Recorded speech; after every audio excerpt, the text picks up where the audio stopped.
Adekunle's life began without any warning signs, no dramatic foreshadowing of the struggle that would later shape his early years. He was born in a small Nigerian town, a place where life moved at a gentle pace, and people measured wealth not in money, but in character and resilience. His mother often recalled his birth as one of her happiest days. Despite the pain of labor and the gnawing worries of raising a child in poverty, she held him with an immense sense of pride. Adekunle was healthy, strong, and his loud cries were a sound of relief that filled the room.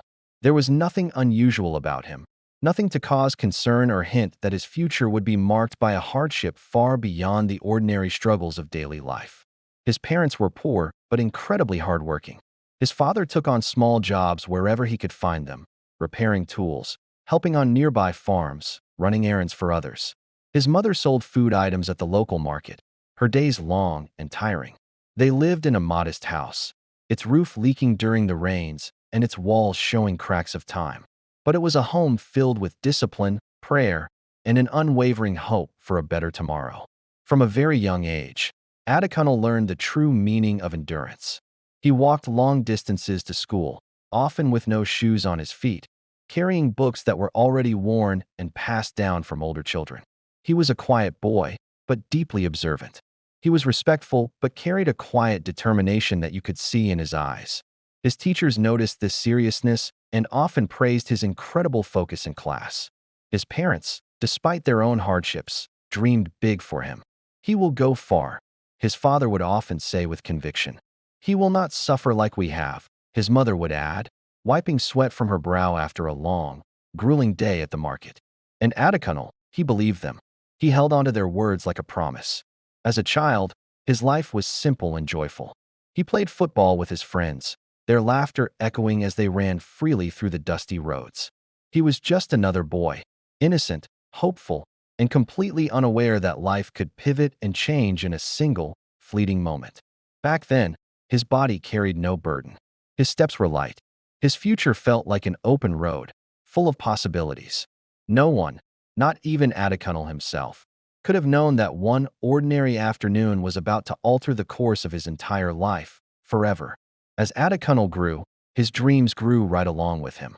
He wasn't the loudest child in his class, nor was he the most playful. Instead, he was known for his profound seriousness. While other boys his age were busy dreaming of becoming football stars or famous musicians, Adekunle's dreams were different. He often spoke about wanting a good life, a life where his parents would no longer have to struggle, a life where hunger wouldn't be the deciding factor for the day's mood. School was his sanctuary, his escape. Every single morning, he would wake up before the sun even began to rise. His first task was to help his mother arrange her goods for the market. After that, he would begin his long walk, several kilometers, to school. His uniform was faded from countless washes, and his shoes were worn down, but his notebooks were always pristine. He hung on every word in class, asking thoughtful questions and listening with an intensity that set him apart. His teachers saw this spark in him. "This boy has sense," one teacher once told his parents during a visit. "If you continue to support him, he will go very far." Those words became a source of strength for Adekunle, fueling his resolve. At home, the evenings were quiet. Under the flickering glow of a kerosene lamp, he would study, pushing aside the pangs of hunger and the weight of fatigue. Sometimes he would let his mind wander, imagining himself in a big, clean office, dressed in sharp clothes, walking with an air of confidence. In these daydreams, he saw his parents free from the burdens that had stooped their shoulders. He saw his mother smiling more freely, and his father finally able to rest. Adekunle made a silent, solemn promise to himself. He would be the one to change their story. He was determined to rewrite their future. His determination wasn't just about personal ambition, it was deeply rooted in love for his family. He saw their daily sacrifices firsthand. He saw the calluses on his father's hands and the weariness in his mother's eyes. This wasn't just a dream of a better life for himself. It was a mission to give them the peace and comfort they so rightfully deserved. He knew that education was his only weapon in this fight against poverty. So, he wielded it with everything he had. He devoured books, practiced math problems until the numbers blurred, and wrote essays that impressed his teachers. He was building his future, brick by brick, with every page he turned and every lesson he learned. His friends sometimes teased him for being so serious, for choosing books over games. But Adekunle didn't mind. He had a vision, a clear picture of the life he wanted to build, and he knew that it required focus and sacrifice. He was playing a different game, a long game, and he was determined to win. But life, as we know, is unpredictable. It doesn't always follow the straight path we map out. While Adekunle was busy laying the foundation for his dreams, forces beyond his control were gathering. A storm was brewing on the horizon of his seemingly ordinary life, a storm that would test his spirit in ways he could never have imagined. The boy with big dreams was about to face his biggest challenge yet, a challenge that would come not from a textbook or a classroom, but from life itself. His journey was just beginning, and the path ahead was far from easy. But Adekunle's story is a powerful reminder that even when faced with the unimaginable, the strength of the human spirit and the power of a dream can help us overcome anything. The borrowed bicycle. The bicycle did not belong to Adekunle. It belonged to a neighbor, an older boy who often rode through the dusty streets with pride. Each time Adekunle saw the bicycle, his eyes followed it with admiration.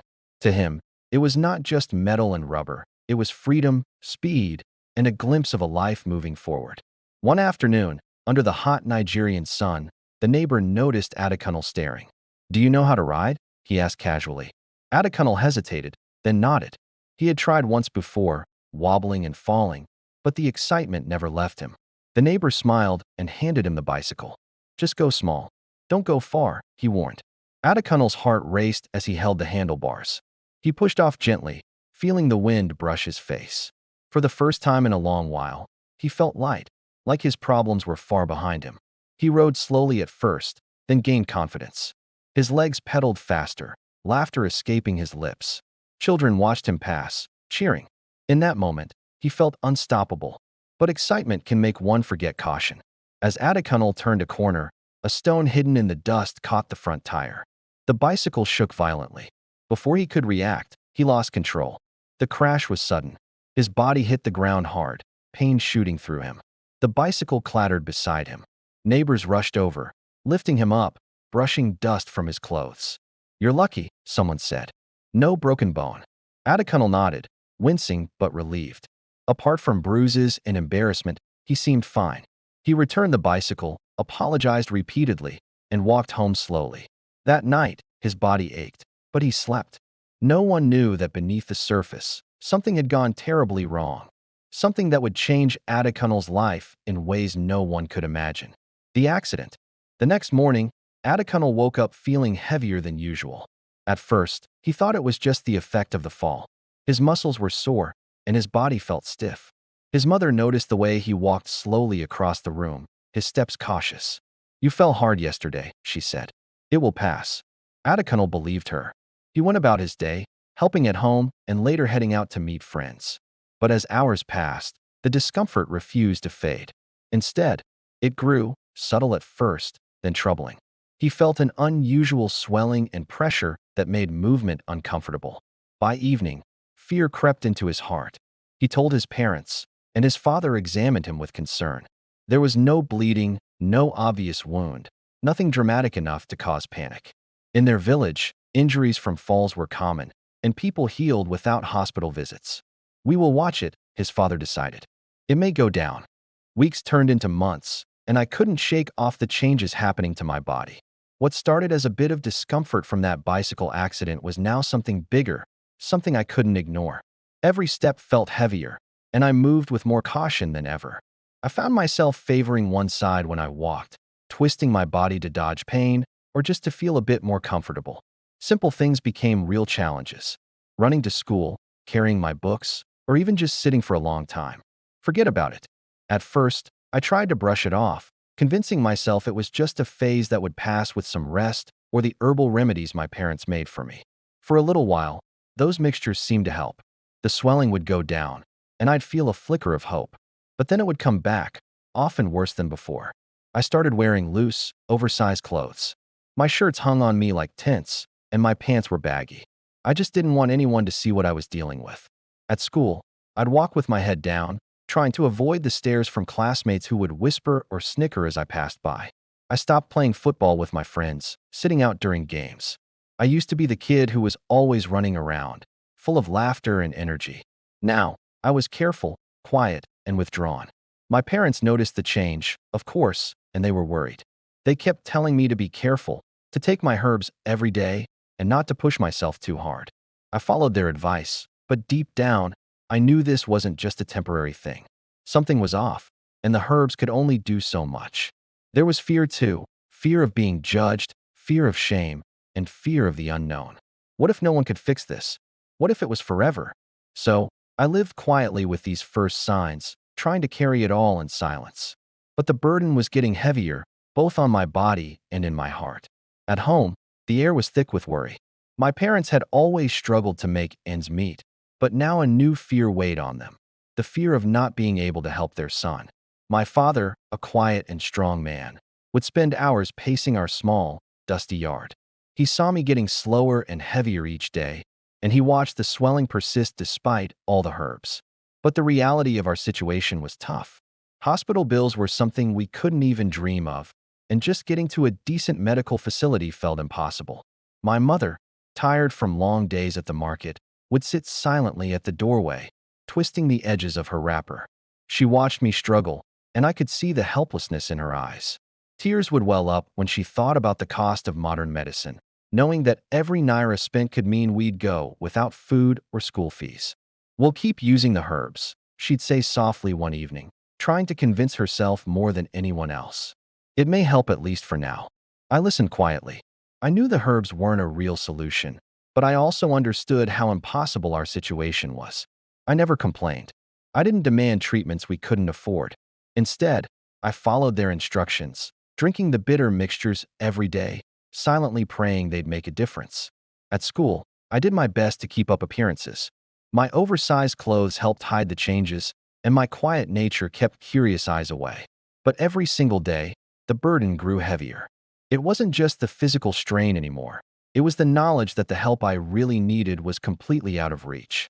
Some nights, I'd lie awake listening to the sounds of our small town, the faint cries of children, the clatter of carts, the chatter of neighbors, and I'd wonder what my life would be like if this condition never got better. But even in that fear, a little spark of determination remained. I made a silent promise to myself.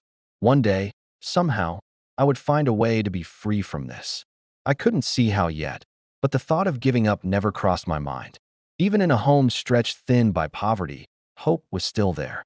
It was quiet and fragile, but it was there, and it would end up carrying me further than I ever could have imagined. With no access to proper medical care, my parents turned to what they knew best: traditional remedies. In our village, herbs were more than just medicine. They were a symbol of hope, a bridge between sickness and survival for those who couldn't afford a hospital. Every morning, my mother prepared the herbal mixture. She'd crush roots, leaves, and barks, boiling them down into this bitter liquid. The smell was so strong it could make anyone flinch. But I learned to drink it without complaining, even though the taste often made me grimace. "It will help you," my mother would say, trying to force a smile despite the worry in her eyes. "It may not be perfect, but it will ease the pain." At first, the herbs did work in their own small ways. The swelling would go down a bit, and walking would be less painful for a little while. I clung to that relief like a lifeline, cherishing those few hours of comfort it gave me. But the relief was always temporary. Slowly but surely, the condition would return, sometimes even worse than before. I learned to plan my day around the herbs: a dose in the morning before school, extra doses on days when the swelling felt heavier, and another one at night before bed. Even years later, when I went to a higher institution, I kept this routine. That bitter taste and the constant reminder of my condition became a normal part of my life. A lot of the other students couldn't understand why I avoided certain activities or why I always wore such oversized clothes, but I never complained. I kept the truth to myself, carrying both the pain and the secret like a shadow. There were moments of temptation, times when others, especially curious young women, wanted to know more about me. Some even made jokes or subtle comments, wondering what was really going on behind my secrecy. I just avoided those situations. I knew that letting people in could only lead to embarrassment or misunderstanding. I wanted normalcy more than I wanted curiosity or fleeting attention. The herbs were never a cure. They were a shield.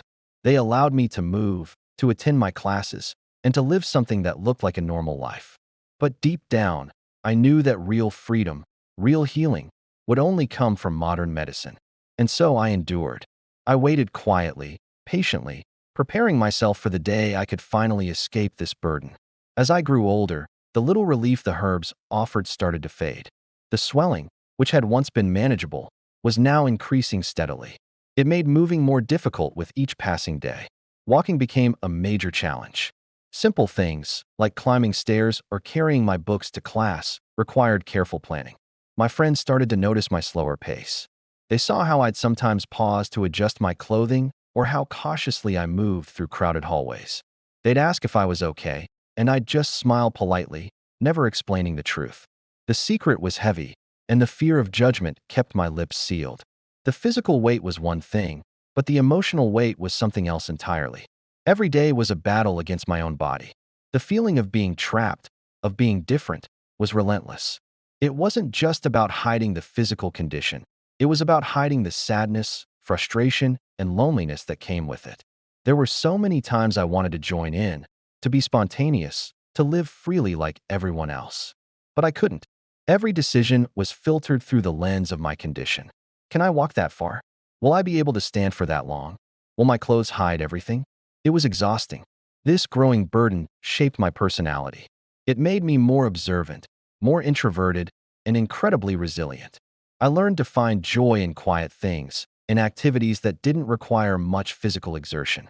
I focused on my studies, pouring all my energy into my books. It was my escape, a world where my physical limitations didn't matter. But the desire for a normal life never went away. It was a constant ache in my heart. I dreamed of a day when I wouldn't have to think before taking a step, a day when I could wear whatever I wanted, a day when I wouldn't see pity or curiosity in people's eyes. This dream became my driving force. It pushed me to study harder, to believe that education was my only way out, my only path to affording the medical care I so desperately needed. The burden was growing, yes, but so was my determination to overcome it. By the time Adekunle entered the higher institution, his condition had become a part of his daily reality. But now, it wasn't just a physical challenge. It had become a cloak he wore to hide from the judgment of others. Every morning, he chose oversized shirts, baggy trousers, and loose jackets. Each piece of clothing was carefully selected to conceal his struggle, to shield him from curious eyes, and to prevent questions he wasn't ready to answer. Walking through the campus corridors, he'd often hold his head down, trying to avoid casual greetings and long stares. He stayed away from sports and most social activities, even when friends invited him. Playing football or joining in games could have drawn attention, and attention meant questions, and questions meant exposure. Adekunle had learned early on that people could be cruel in their curiosity, and he had no desire to become the subject of gossip. The oversized clothes he wore to hide his condition became a constant companion, a shield against prying eyes and whispers. He learned to navigate life carefully, avoiding attention, avoiding situations where people might notice. On campus, rumors began to circulate. Some students speculated, some whispered, others laughed behind his back. Adekunle ignored them, focusing on his studies, his part-time jobs, and his dream of one day affording proper medical care. Yet, the emotional weight grew heavier than the physical strain. He began to feel isolated, different, and at times, ashamed. Seeing other young men move freely, play sports, and enjoy attention from women made him ache, not with envy, but with the quiet frustration of being held back by something he could not control. The day Adekunle received his admission letter was one of the happiest days of his life. For him, it represented more than just an academic opportunity. It was a chance to rise above the poverty and limitations he had known all his life. His parents celebrated quietly, so proud that their son had achieved what many could only dream of. Adekunle smiled, but inside, a shadow lingered. While he was eager to embrace this new chapter, he knew the journey would be anything but easy. His condition was still a heavy burden, one that he would have to carry silently among strangers, classmates, and the bustling campus life. On his first day, he walked through the gates cautiously, his oversized clothing carefully concealing his body. The campus was a completely new world. Students hurried past, Laughter echoed in every corner, and the buildings seemed taller, more imposing than anything he had ever seen before. He felt a mix of excitement and deep anxiety.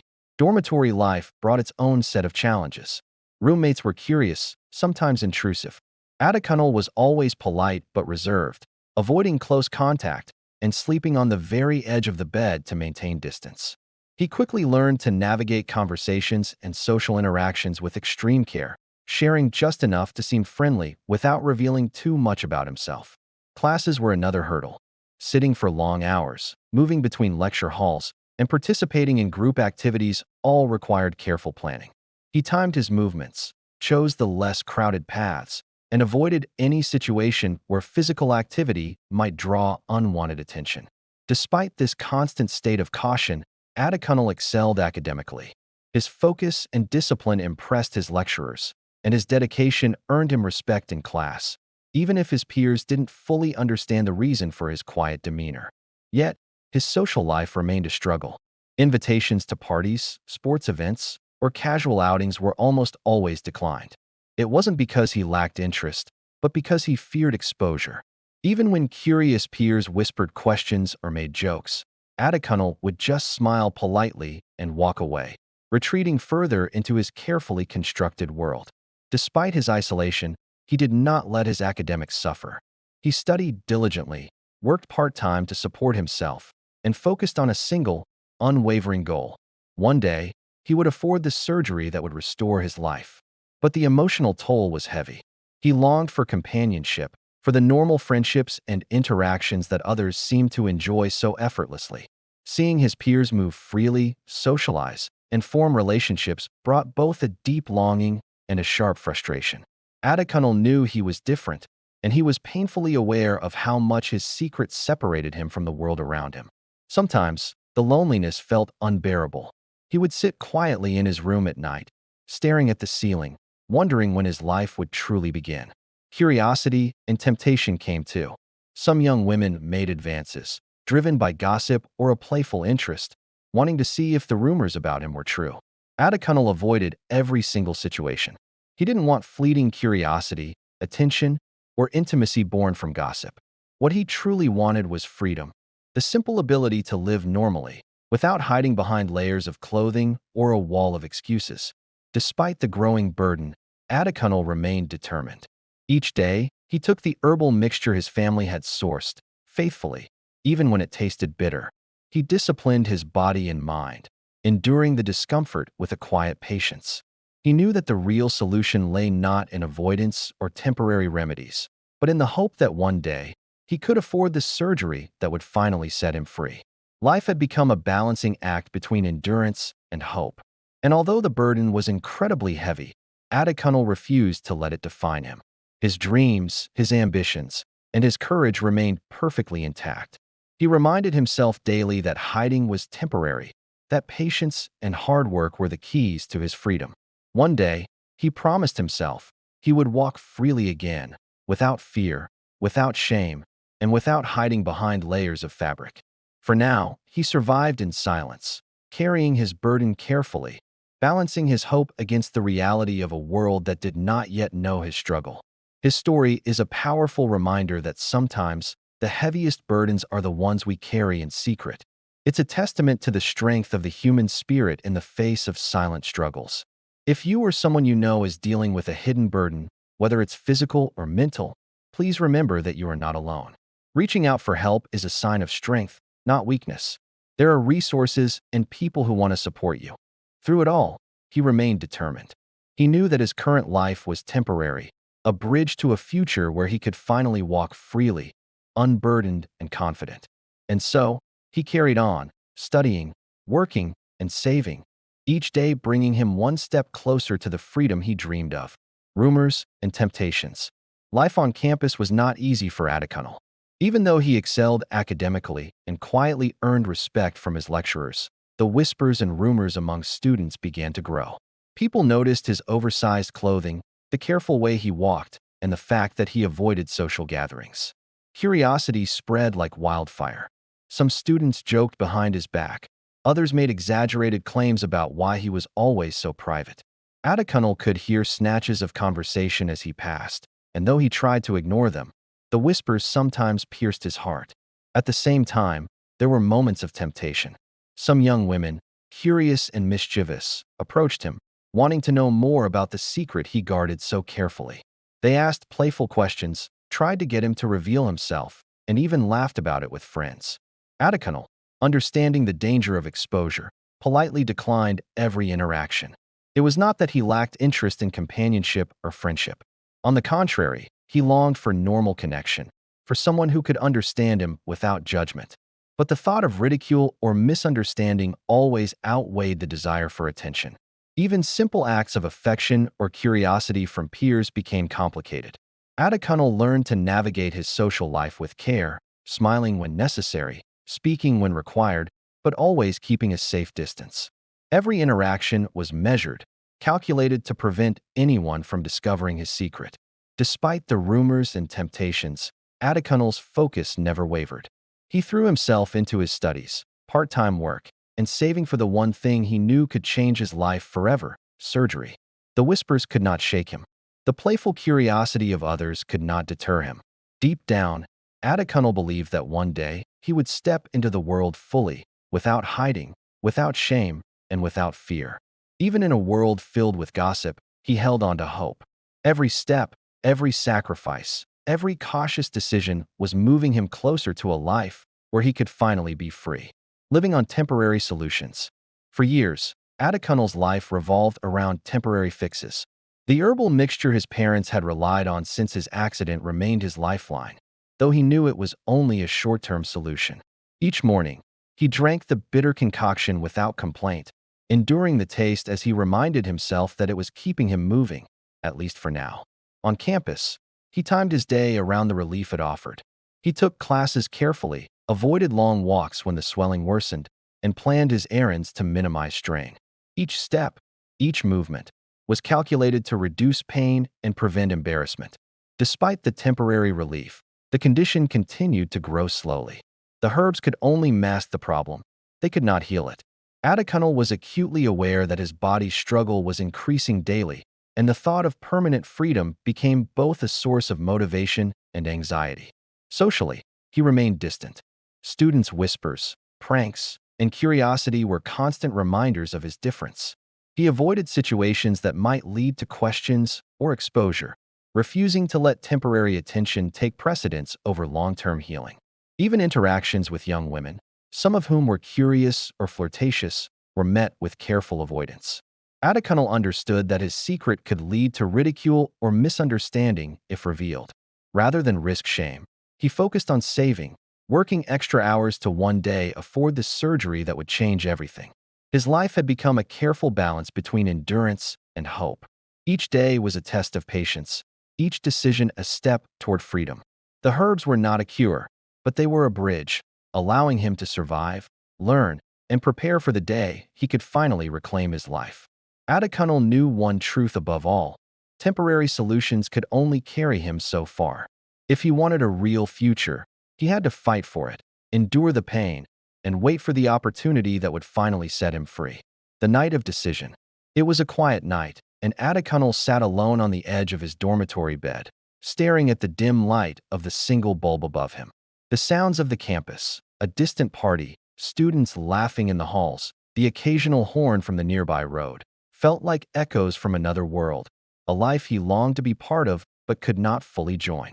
He ran his fingers over the fabric of his oversized shirt, the very garment that had become both his shield and his prison.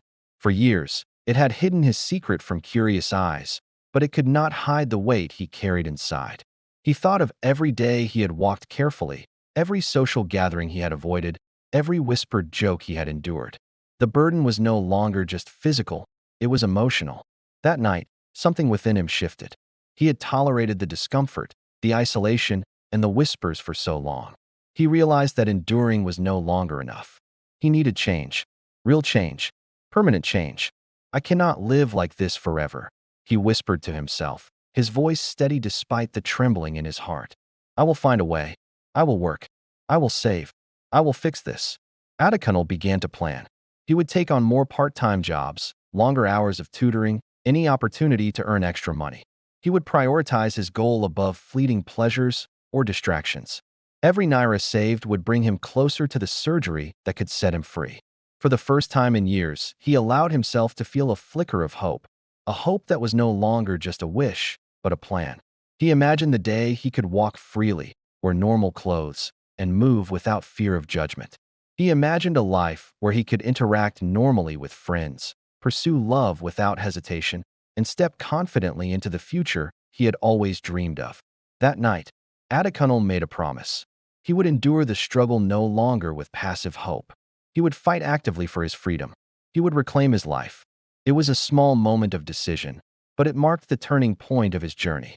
From that night on, he would no longer let circumstance define him.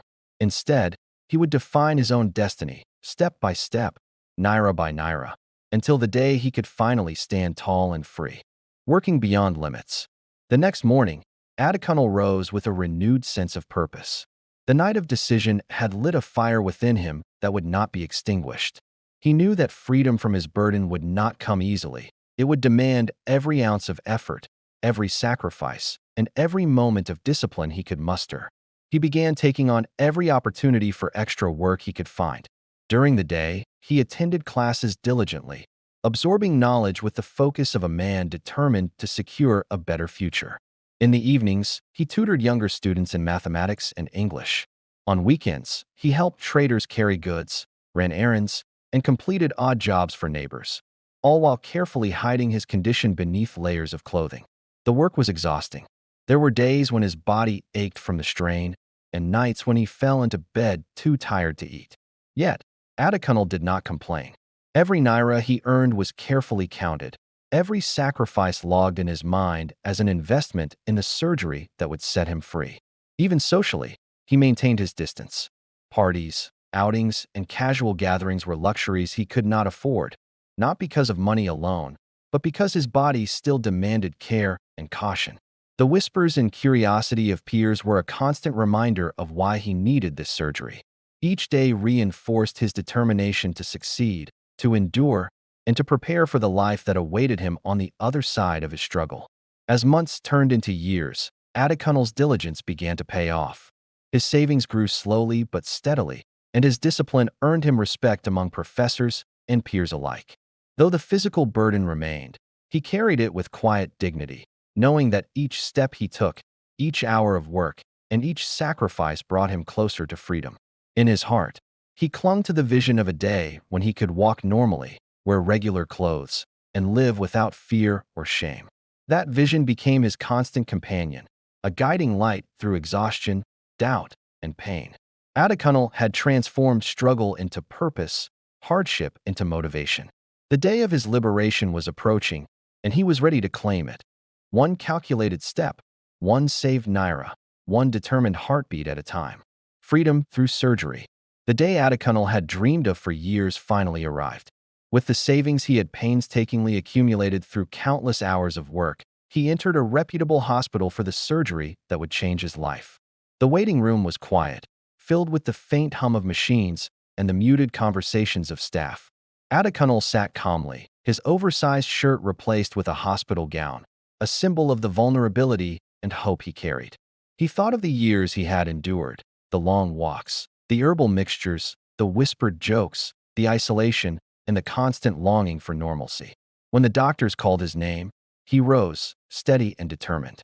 This was the moment he had worked for, the moment that would finally free him from the burden that had shaped so much of his life. The surgery was long and delicate. For hours, skilled hands worked to correct the damage from the accident and the subsequent complications that had grown over the years. Adekunle lay on the operating table, trusting the expertise of the medical team and silently willing the procedure to succeed. When he woke, he felt lighter. The pain that had been a constant companion for so long was gone. Slowly, he sat up, feeling a new kind of freedom, one that he had not known in years. Walking, once difficult and embarrassing, was now possible without strain. The oversized clothes that had been his armor were no longer necessary. He could stand tall, move freely, and live openly. Tears came unbidden as he realized the magnitude of what had happened. He was finally free, not just from the physical burden, but from the emotional weight of years of fear, shame, and isolation. Over the next few weeks, Adekunle focused on recovery, following the doctor's instructions carefully. Each step, each exercise, each day of healing reinforced a new reality. The boy who had once been held back by circumstance could now walk confidently toward a future of his own making. Friends and family celebrated his recovery. His parents wept tears of relief and pride, finally able to see their son live freely and fully. Adekunle, for the first time, felt a complete sense of belonging in his own body and his own life. The surgery had not just corrected a physical problem, it had restored his confidence, his dignity, and his hope. Adekunle had endured years of struggle, and now, at last, the burden was lifted. A new life and a lesson. With the surgery behind him, Adekunle stepped into a new chapter of life, one defined by freedom, confidence, and hope. Walking without strain, wearing regular clothes, and moving without fear felt like rediscovering himself after years of confinement. His parents were overjoyed. The pride in their eyes was a mirror of the years of sacrifice they had poured into his upbringing. Every hardship, every herbal mixture, every careful decision now seemed worthwhile, as they watched their son thrive in a way that had once felt impossible. Adekunle returned to campus, not as the cautious, quiet boy who hid behind oversized clothes, but as a young man transformed. Students noticed the change, and whispers of curiosity were replaced with admiration. He engaged socially, pursued friendships, and approached life with a newfound openness. But more than physical freedom, Adekunle had gained wisdom. He knew the value of patience, discipline, and perseverance. Years of struggle had taught him resilience, humility, and the importance of planning for the future. He understood that life could be unpredictable and that obstacles, no matter how daunting, could be overcome with determination and sacrifice. Adekunle began to share his story discreetly with those who struggled, offering encouragement to anyone facing physical or emotional challenges. He became a symbol of hope, a living testament that with courage, hard work, and perseverance, even the heaviest burdens could be lifted. He also pursued his dreams with renewed vigor. The long hours of study and work that once felt like hardship now fueled his ambitions. Adekunle applied the lessons of endurance to every goal, determined to build a life that honored both his own struggle and the sacrifices of his parents.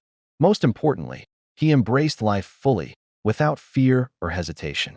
Every step he took was a reminder of the battles he had won and the future he had earned.